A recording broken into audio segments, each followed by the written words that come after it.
ടീമിനെ നയിക്കാൻ സാധിച്ചത് വലിയ ഒരു ദൈവാനുഗ്രഹമായി, ദൈവനിയോഗമായി കരുതുകയാണ്. ഇവിടെ സന്യാസത്തിനും അതുപോലെ ക്രിസ്തീയതയും ഒക്കെ സംശയദൃഷ്ടിയിൽ വീക്ഷിക്കപ്പെടുന്ന, പ്രത്യേകിച്ച് നോർത്ത് ഇന്ത്യയുടെ സാഹചര്യത്തിൽ, നോർത്ത് ഇന്ത്യയിൽ നിന്ന് മാത്രമല്ല ഇന്ത്യയുടെ എല്ലാ സംസ്ഥാനങ്ങളിൽ നിന്നും എത്തിയിട്ടുള്ള വിദ്യാർത്ഥികളോടും NSS വോളണ്ടിയേഴ്സിനോടും അധ്യാപകരോടും മറ്റു ഒഫീഷ്യൽസിനോടും ഒപ്പം ജീവിച്ചുകൊണ്ട് ക്രിസ്തുവിൻ്റെ സ്നേഹത്തിന് സാക്ഷ്യം നൽകാനായി ഒരവസരം ലഭിച്ചതായി ഞാൻ വലിയ ഭാഗ്യമായി കരുതുകയാണ്. ഡൽഹിയിലെ കർത്തവ്യപഥിൽ ജനുവരി 26 നടക്കുന്ന വർണ്ണാഭമായ റിപ്പബ്ലിക് ദിന പരേഡിൽ കേരളത്തിൽ നിന്നുള്ള 12 അംഗ NSS വോളണ്ടിയർമാരെ നയിക്കുന്നത് കർമ്മനീത സന്യാസിനി സമൂഹാംഗവും തൊടുപുഴ ന്യൂമാൻ കോളേജ് പ്രൊഫസറുമായ ഡോക്ടർ സിസ്റ്റർ നോയൽ റോസാണ്. 200 NSS വോളണ്ടിയർമാരാണ് പബ്ലിക് ദിനത്തിൽ പരേഡ് ചെയ്യുന്നത്. അതിൽ 12 പേരാണ് കേരളത്തിൽ നിന്നുള്ളത്. ഇവരെയാണ് ഡോക്ടർ സിസ്റ്റർ നോയൽ റോസ് പരിശീലിപ്പിക്കുന്നത്. ഇന്ന് സന്യാസവും ക്രിസ്തീയതയും സംശയദൃഷ്ടിയിൽ വീക്ഷിക്കപ്പെടുന്ന സാഹചര്യത്തിൽ ക്രിസ്തുവിന്റെ സ്നേഹത്തിന് സാക്ഷ്യം നൽകാനുള്ള ഒരു അവസരമായാണ് ഈ നിയോഗത്തെ കാണുന്നതെന്ന് doctor sister Noel Rose Shekinah ന്യൂസിനോട് പങ്കുവച്ചു.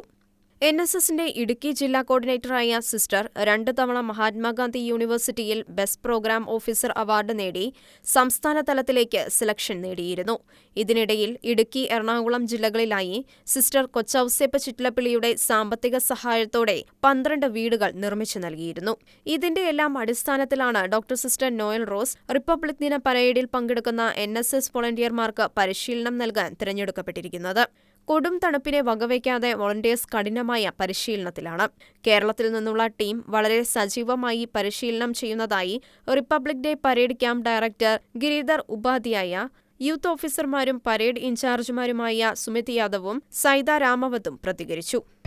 गणतंत्र दिवस परेड शिविर का यह NSS का कैंप है, जिसमें विभिन्न राज्य से NSS के वॉलंटियर्स पार्टिसिपेट कर रहे हैं, जिसके अंतर्गत केरला टीम भी एक है जो अपना बहुत ही अच्छा प्रदर्शन दे रही है और सभी अनुशासन व इनके कल्चर का प्रोग्राम से ये बहुत ही अंगीभूत है और लगभग इनका अनुशासन, डिसिप्लिन सराहनीय है।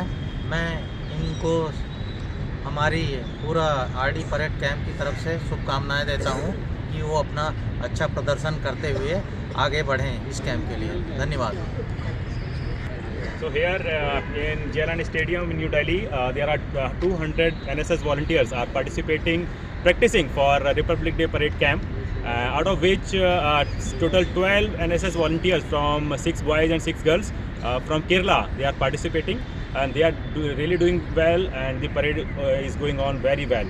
അതത് ദിവസത്തെ പരിശീലനം കഴിഞ്ഞ് റൂമിലെത്തുന്ന സിസ്റ്റർ പ്രാർത്ഥിക്കുന്നത് കാണുമ്പോൾ കുട്ടികളും കൂടെ പ്രാർത്ഥിക്കാനും മറ്റും താൽപര്യം പ്രകടിപ്പിക്കുന്നത് ഏറെ വിസ്മയകരമായി തോന്നിയെന്ന് ഡോക്ടർ സിസ്റ്റർ നോയൽ റോസ് പങ്കുവയ്ക്കുന്നു. ഒരു മാസക്കാലം ഇവരോടൊപ്പം ഇവരിൽ ഒരാളായി ജീവിക്കുമ്പോൾ ഞാൻ പ്രാർത്ഥിക്കുന്ന സമയത്ത് എന്താണ് പ്രാർത്ഥിക്കുന്നത്, എന്തിനാണ് പ്രാർത്ഥിക്കുന്നത് എന്ന് ഇവരെന്നോട് ചോദിക്കാറുണ്ട്. അത് അവരോട് ഷെയർ ചെയ്യുമ്പോൾ എനിക്ക് വളരെ വിസ്മയകരമായി തോന്നുന്നത് എന്നോടൊപ്പം എൻ്റെ കൂടെ പ്രാർത്ഥിക്കാനായിട്ട് ഇവർ തയ്യാറാവുന്നുണ്ട്. പ്രത്യേകിച്ച് മുറിയിലേക്കൊക്കെ ഞങ്ങൾ തിരികെ എത്തുന്നത്, പ്രാക്ടീസ് കഴിഞ്ഞ് തിരികെ എത്തുന്നത് രാത്രി 12 മണിക്കൊക്കെ ആയിരിക്കും. ആ സമയത്ത് ഞാൻ തനിച്ച് പ്രാർത്ഥിക്കാമെന്ന് കരുതുമ്പോൾ ഇവരെന്നോട് ചോദിക്കും, ഇന്ന് പ്രാർത്ഥിക്കുന്നില്ലേ എന്ന് ചോദിച്ചു. അങ്ങനെ ചോദിക്കാറുണ്ട്. എല്ലാ ദിവസവും രാത്രി എത്ര വൈകിയാലും കാനൂന നമസ്കാരമൊക്കെ ഉറക്കെ പ്രാർത്ഥിക്കുകയും ഈ കുട്ടികൾ അത് ശ്രദ്ധയോടുകൂടി കേട്ടിരിക്കുകയും എൻ്റെ ഒപ്പം പ്രാർത്ഥിക്കുകയും ചെയ്യാറുണ്ട്. അതുപോലെ ഇവർക്ക് വേണ്ടി പ്രാർത്ഥിക്കുകയും ജപമാല ചൊല്ലുമ്പോൾ എന്തിനാണ് ജപമാല, എന്താണ് ജപമാല എന്ന് ചോദിക്കുമ്പോൾ അത് പറഞ്ഞു കൊടുക്കാൻ കഴിയുന്നു. അവരെന്നോട് ജപമാല ആവശ്യപ്പെട്ടിട്ടുണ്ട്. ക്രിസ്തീയ സാഹചര്യത്തിൽ നിന്ന് വന്നിട്ടുള്ളവരല്ല ഇവർ, എന്നിട്ടും ജപമാല ചോദിക്കുന്നു. ഇവിടെ അടുത്ത് ഡൽഹിയിൽ തന്നെ ഞങ്ങൾക്ക് കോൺവെൻ്റ് ഉണ്ട്. അവിടെ നിന്ന് അടുത്ത ഞായറാഴ്ച ജപമാല കളക്ട് ചെയ്ത് ഇവർക്ക് കൊടുക്കാമെന്നാണ് വിചാരിക്കുന്നത്. ഇങ്ങനെ ക്രിസ്തീയ സ്നേഹത്തിനും അതുപോലെ ക്രിസ്തീയതയ്ക്കും ഈശോയ്ക്കും സാക്ഷ്യം നൽകാനായിട്ട് ഇവിടെ കഴിയുന്നു എന്നുള്ളത് വലിയൊരു ദൈവാനുഗ്രഹമായിട്ട് ഞാൻ കരുതുകയാണ്. കേരളത്തിൽ നിന്ന് മഹാത്മാഗാന്ധി, കണ്ണൂർ, കാലിക്കറ്റ്, കേരള, KTU യൂണിവേഴ്സിറ്റികളിൽ നിന്നും IHRDയിൽ നിന്നും തിരഞ്ഞെടുക്കപ്പെട്ട വോളണ്ടിയേഴ്സാണ് റിപ്പബ്ലിക് ദിന പരേഡിൽ പങ്കെടുക്കുന്നത്. പരേഡിന് ശേഷം പ്രധാനമന്ത്രിയുടെയും പ്രസിഡന്റിന്റെയും വസതികളിൽ നടക്കുന്ന വിരുന്നിലും ഇവർ അതിഥികളായിരിക്കും. National desk, Shekinah news.